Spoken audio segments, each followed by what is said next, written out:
back again, folks. How are you enjoying the day so far? Isn't it fantastic? You know, the community spirit that I've seen a lot from musicians and promoters and all the rest of it in these troubled times. And not just that, throughout the country as well. You know, throughout the world has been brilliant.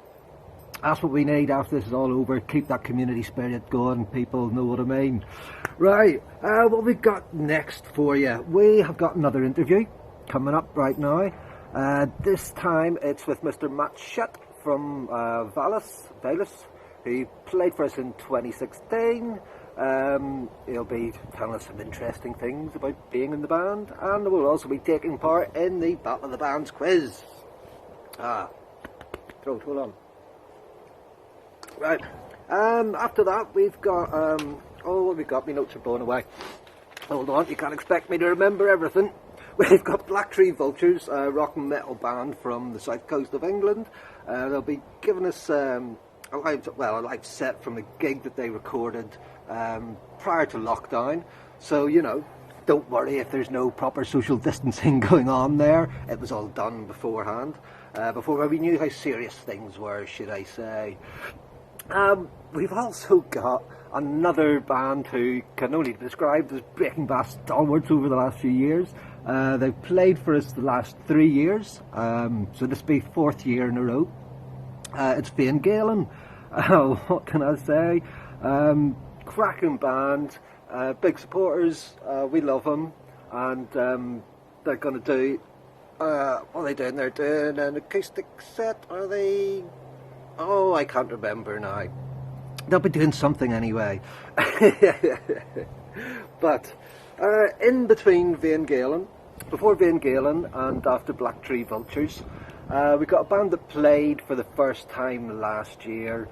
Now, front person, singer, lead guitarist, songwriter, etc. Dave, I've known for about 10 years now. He was playing in a covers band originally, played at my wedding. They played last year, got given an acoustic set. Another band unfortunately dropped out, so they got given a second set on the second stage, but full on electric. And I think they went down quite a storm. You will notice I am wearing one of their t-shirts because I have to admit, for those of you who don't know, the band approached me earlier on this year and asked me if I'd be interested in working with them in a sort of manager capacity. And then the proverbial hit the fan. But anyway, we've got Kalina Power coming up for you, and they've got a very special guest on percussion. But I'll leave them to tell you all about that and introduce the one and only Mr. Until then, enjoy, folks, and I will see you again in about 2 hours' time.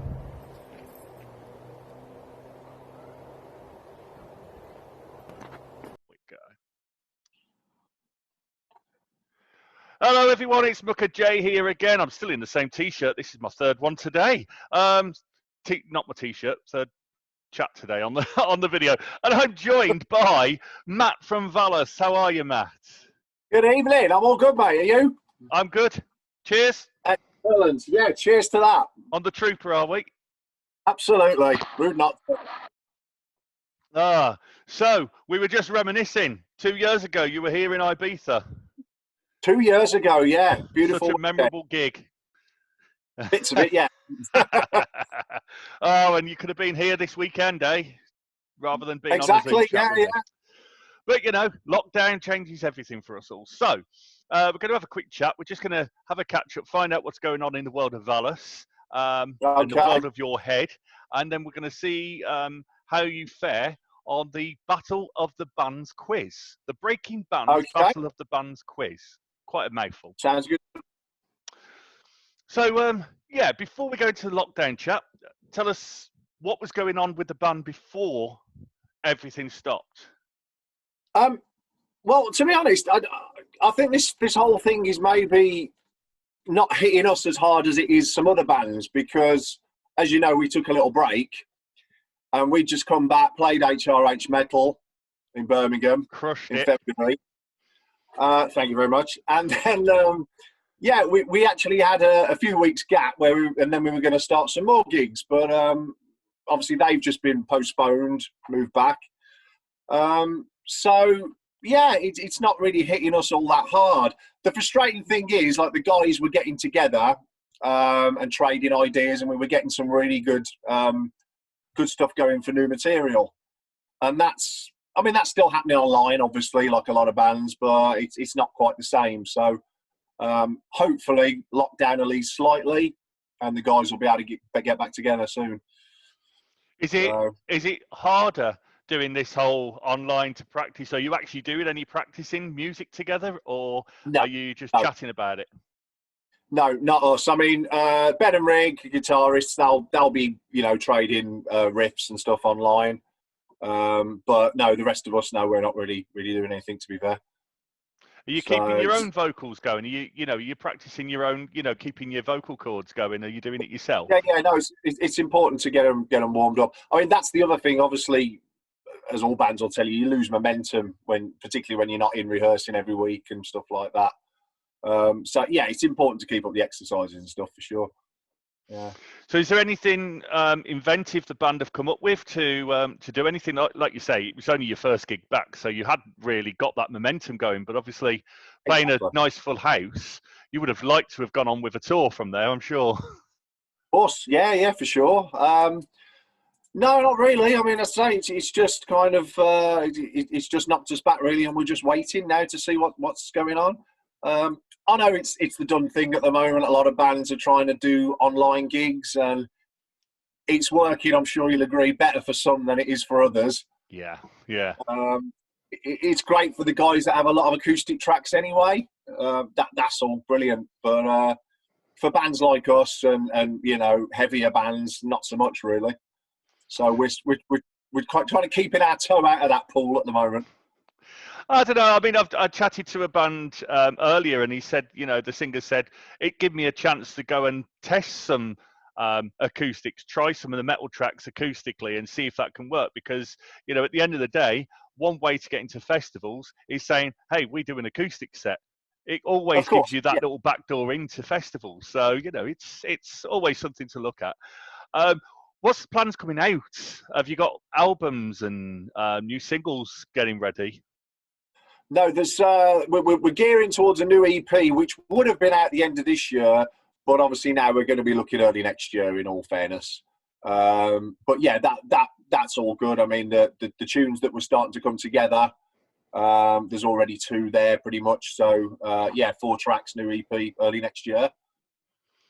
So awesome. That's the plan with that. We got a couple of festival appearances later in the year, which hopefully by then should be all good. That's Sophie Fest over in Tamworth and No Hate Festival in Nottingham. Oh, brilliant. So that's September, October, and then the rescheduled dates should be around that time as well.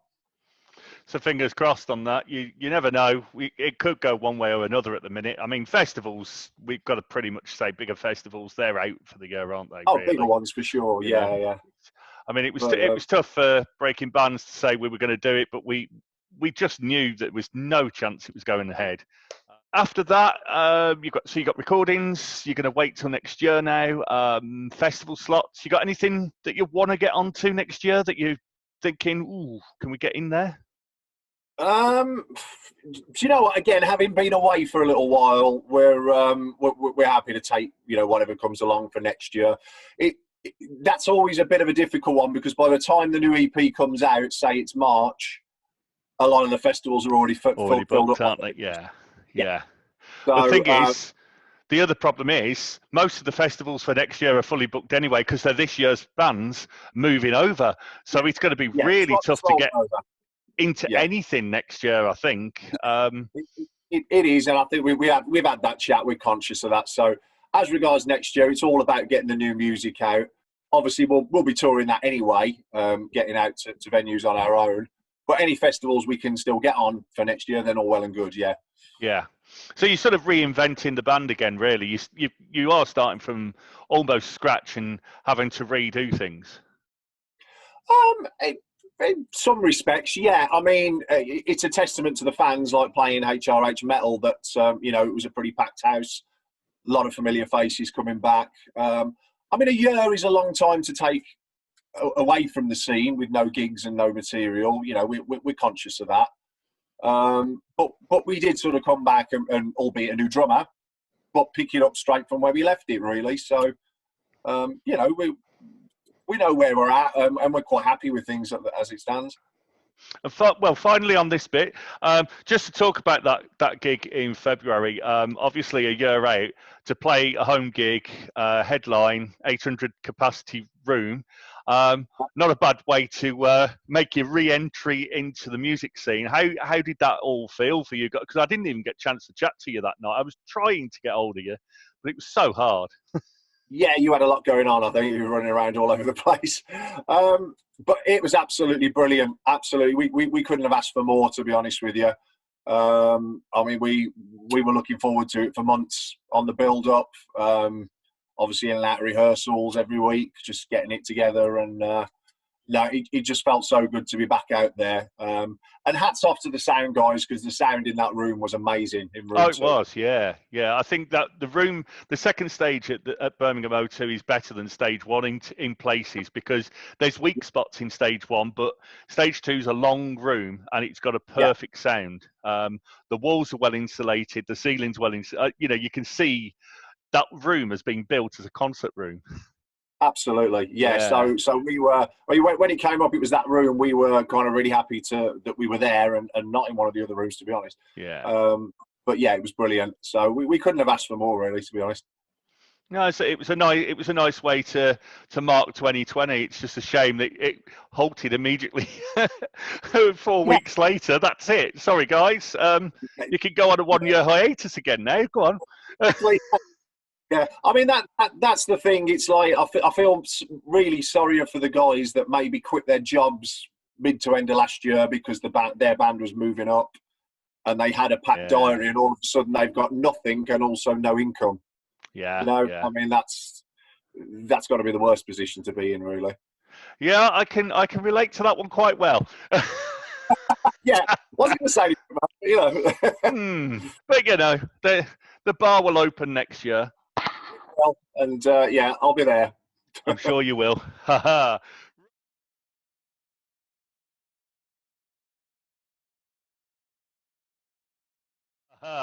Right, so now to the part of this little interview where we're going to test your knowledge. I've got a feeling you're going to do all right at this, but I've got to tell you, you've got to beat Dan Carter. He got 12 out of 20, so I want to know that you're going to beat Dan Carter. All right. But he's not top of the leaderboard, so we'll see how good and it is a wide range of music knowledge, so it's a bit across the board, so don't be embarrassed if you don't know the answer. So the rules of the quiz, there's no time limit. Okay. But we won't come back to the question if you pass, so just have a guess if you don't know it. Okay. There's not really any tricks. It's just general knowledge of music. Right, are you ready? Yeah, far away. Okay, question 1. What is Elvis Presley's middle name? Aaron. Very good. Question 2. Who is the singer of Counting Crows? Ooh.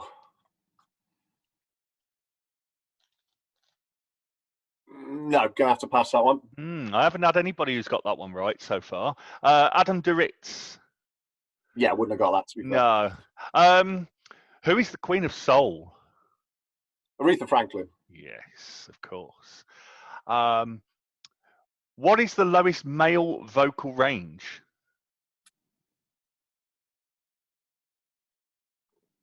I'm going to go the wrong way. Baritone. Oh, everybody's gone baritone. It's not. It's the bass. Okay, there you go. Right. But I've had to Google this several times because everybody so far has said baritone, and the fact that 3 of them are vocalists so far, and they've all got it wrong. I keep feeling really bad that everyone's getting it wrong, so it's good. Which famous group was once known as the Quarrymen? Beatles. Correct. What was the name of the AC/DC lead singer who died in 1980? Bon Scott. Yes. What is the name of the Irish singer who won 2 Eurovision Song Contests? Or won the song contest twice, I should say. Johnny Logan. Very good. Well How done. about Aye, I know, you surprised me there. Who's known as the frontman of the Prodigy? that? Keith Flint. Correct, yeah. I'm going to probably reword that question a little bit. Yeah, because it could go. Yeah, it could potentially be 2 there. So yeah.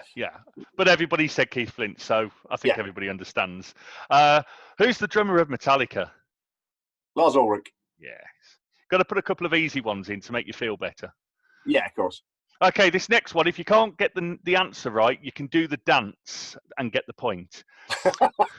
And trust me, Dan Carter did that. Which group had a hit with the Macarena?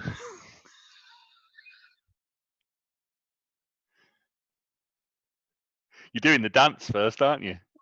I'm trying to think. The 2 old boys, I can picture them. A little bit seedy, a little bit Jimmy Savile-esque. Oh, very, yeah. Oh man, what are they called?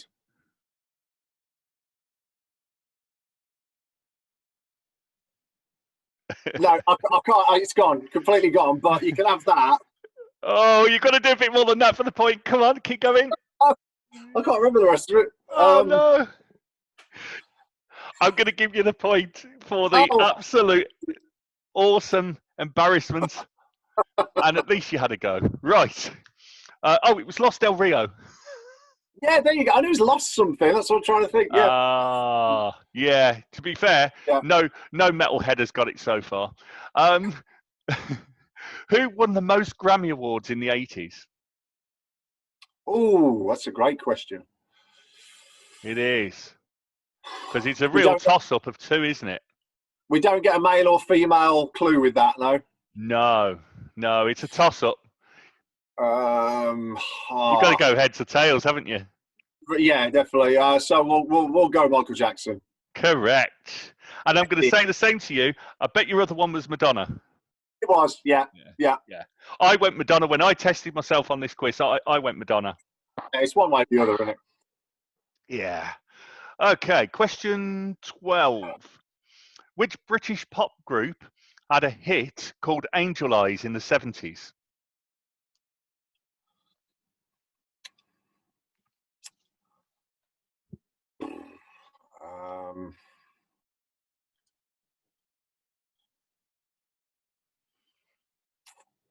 No, so we'll stump at Bay City Rollers.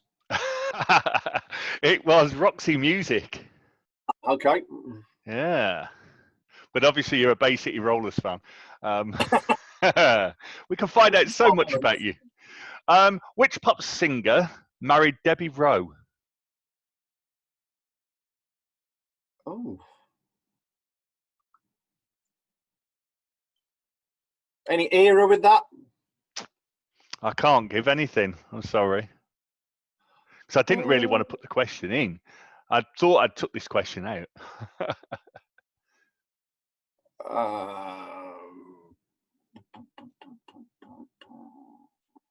No, I'm going to have to pass on that. Yeah, Michael Jackson. And that's why I wanted to I thought I took this question out because I'd already got a Michael Jackson one. Yeah, it's a bit naughty that. But now I've started the quiz with everybody, I've got to carry on. Couple of easy ones for you then. Which British singer had a hit in 2006 with Rehab? Amy Winehouse. Yes. What nationality was Mozart? German. Oh, Austrian. Austrian. Yeah. Austrian. It's always the one. If you think they're German, it's Austrian, isn't it?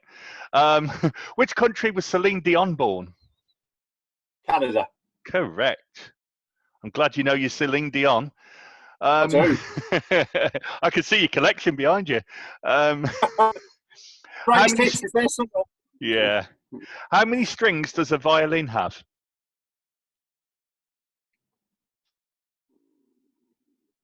6.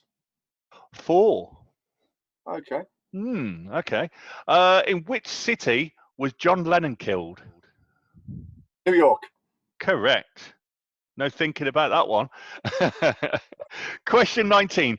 Which British rock band was known as the pioneers for the use of the light show?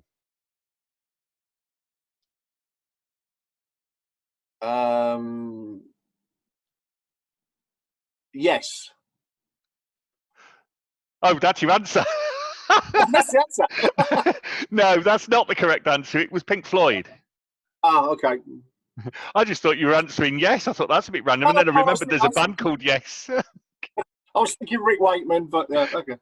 Yeah, I get the connection. Right, you still have a chance to take an equal lead if you can get the bonus question right.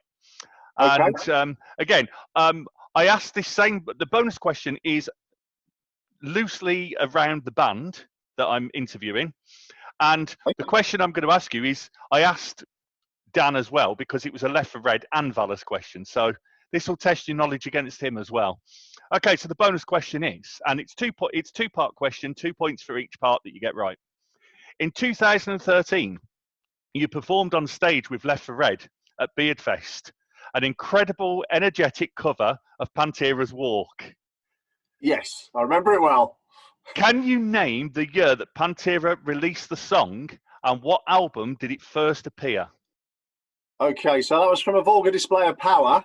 Correct. Which was, the album was released 1992.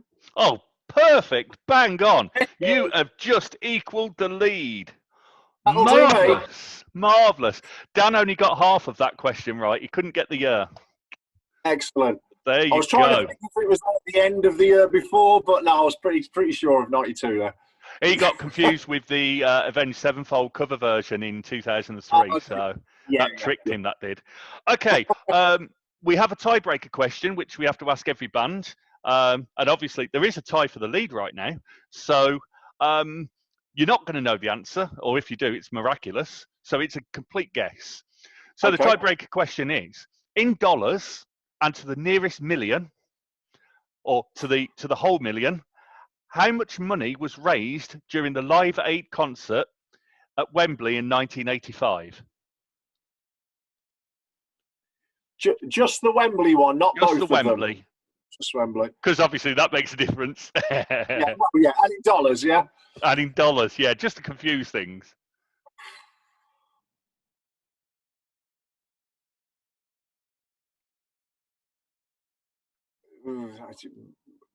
$110 million. Wow. You are the closest. You are by far the closest. 127 million. Oh, wow. Okay. Which you would think from 1985, that's an incredibly insane amount of money. Yeah, I remember it being kind of crazy, yeah. Yeah, well done. So, out of 20 questions, you got 17 points. So, congratulations. You are currently in the lead based on the tiebreaker as well. But we still have 11 more bands to quiz. So, it could be quite fun. So, I'm going to stop the recording. We'll still have a chat afterwards, but I'm going to stop the recording now. Matt from Valous, thank you very much for chatting to us. Give us the website address where people can keep up to date with your band. The best way at the moment is via facebook.com/Valous Birmingham.